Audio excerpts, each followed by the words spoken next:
The name Boeing has been synonymous with success in the airline industry for many, many decades.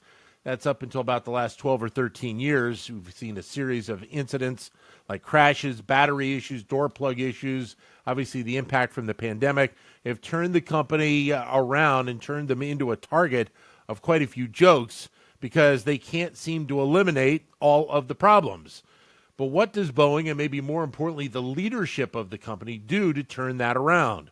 Pleasure to be joined right now by Greg Shea, who is an adjunct professor of management at the Wharton School and also senior fellow at the Wharton Center for Leadership and Change. Greg, great to talk to you again. How are you, sir? Good. Good to see you. Happy baseball season. Happy baseball season. Yes, it is. As for Boeing, this is just has been kind of amazing to watch play out because if you're somebody of our generation, we know Boeing as kind of a very much a trusted company in the airline sector. So, I mean, to see this happen is kind of just befuddling to me. Yeah, it's really pervasive. Reputational problems are as pervasive now as the reputational quality was in a positive sense 30, 25, 30 years ago. I mean, you can just go through the list currently of it's a Saturday Night Live punchline. It's got a major article about a whistleblower in the most recent issue of Wired. Niraj She, sorry, is writing regularly in the Times. It's well worth following about Boeing troubles and including the most recent investigations. And the BBC. Let's cover the breadth of worldwide media. The BBC in the last couple of days did a nice online piece about the state of the investigation of the crash in India, and then somewhere in there, my piece with Gad Elan about Boeing and strategy and leadership. And I only go through that list because people may want to look at some of those people, but also because it just shows how wide, how pervasive this impression is. So then what happened? What started this? Because in order for this kind of string to occur, this had to happen well before the battery problem started more than a decade ago.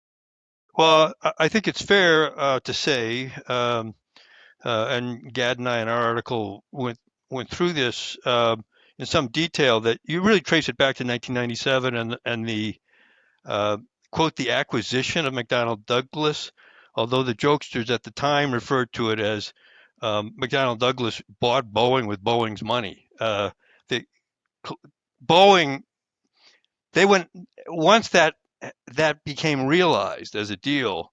It was very clear that there was a prolonged attack on Boeing's culture to convert it from, as they said, we want to make it a business, not an engineering company.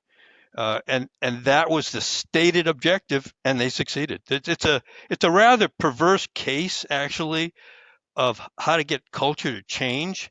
Although often we think about culture change, we think about improvement. I think we'd say over the long arc of this, you'd say this was how to take something apart that was of a unique quality and cash it out, and then end up with what we've ended up.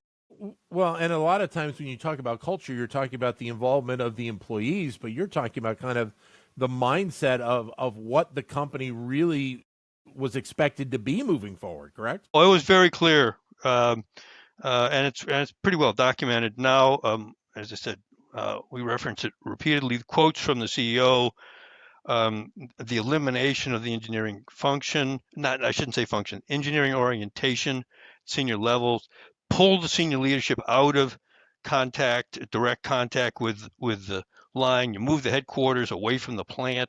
They're just it's not just what they were saying, which was, as I said, we're going to make this a business, not an engineering company, and all these different ways that they actually went after in quite a coordinated fashion to really change the way the place was going to work and operate. And much of the whistleblowing that you see um, you, over time, whether or not the whistleblowers are all right or even any of them are right, are in the spirit of pushing back on the very thing we're talking about.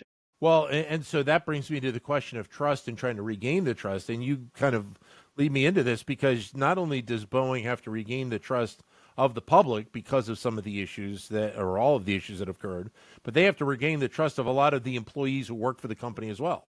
And many of the people who were at the, we're talking 25 years, of course, but over that time, many of the people who would have been at the core of the engineering culture are gone.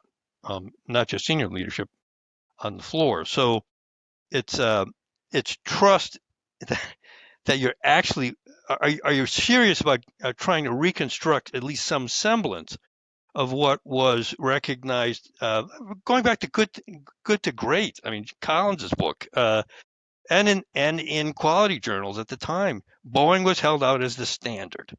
So if you want to go back to that, to use the word trust, why would we believe that you really want to do that, right? Right. So Does it hurt the path to building back that trust that Boeing is realistically one of two companies, along with Airbus, that are in the airline manufacturing industry? They have been that, it's been that way for many decades, and there's a version of a monopoly there between Boeing and Airbus.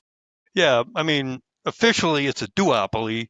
The Chinese may want to convert it into an oligopoly, but that that that gives you room. This is one of the dangers of consolidation, which is occurring, of course, across the economy and across our societies, is that you end up with very few options, which gives tremendous power, and quote survivability. That's probably not a word, but survivability to any of these companies. And as one of the writers about Boeing said, Boeing is probably too big to fail, to your point, but it's not too big to be mediocre.